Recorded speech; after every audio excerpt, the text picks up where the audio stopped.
So I'm gonna tape this down.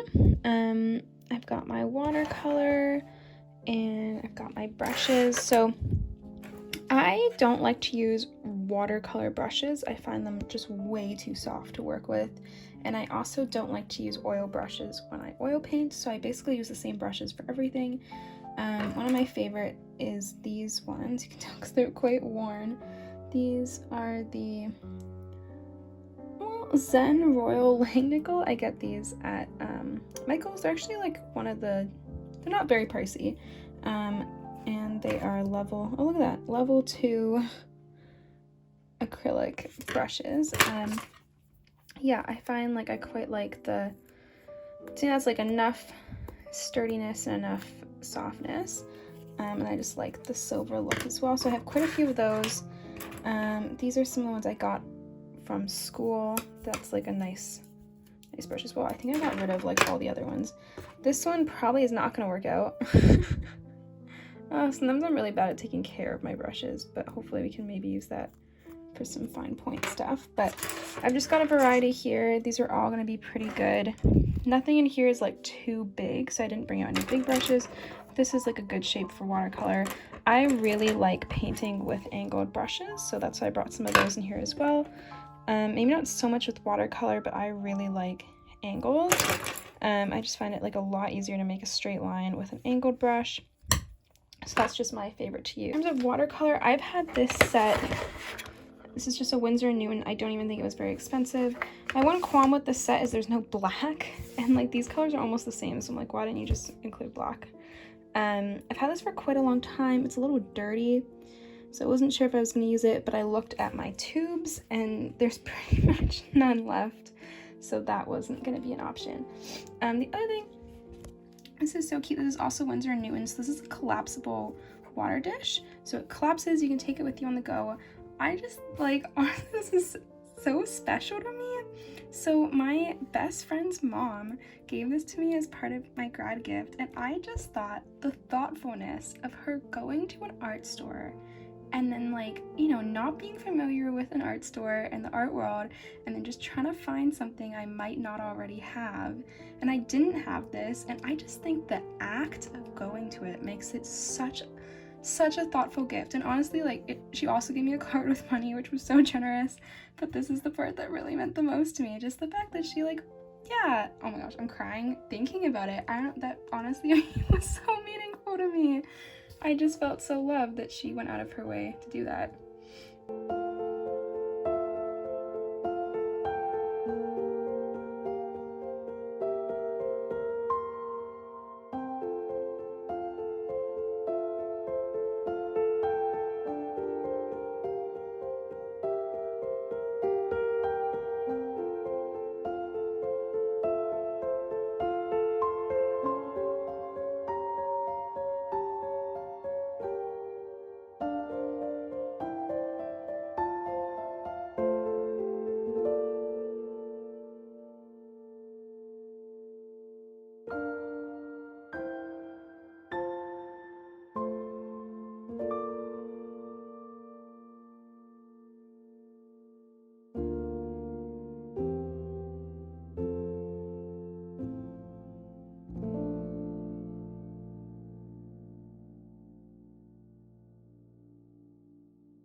So it comes to erasers. These are my favorite, just the little black erasers. Wherever you can get them, I think they're kind of all the same.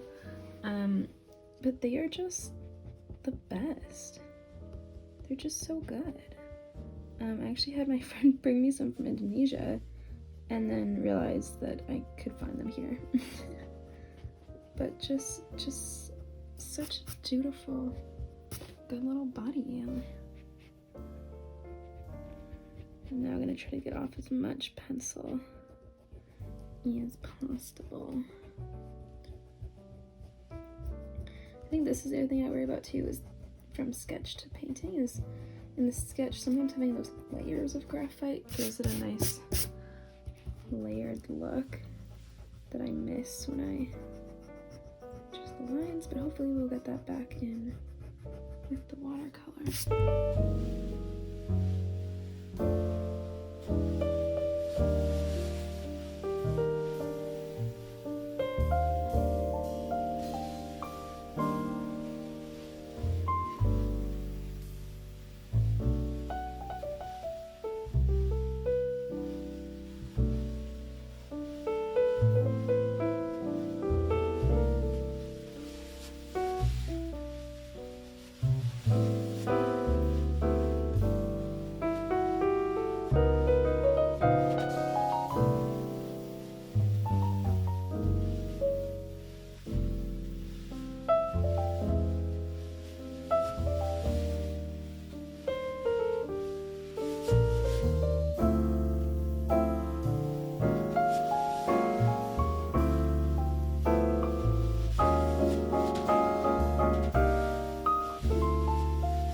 Alright, it has been 4 hours of painting. Did we overwork it? Yeah, probably. But does the final result look good? I think so. You know what? I think this turned out pretty good. Ooh, that reveal though. Very thin edge. And it ripped. Ooh, I am tired.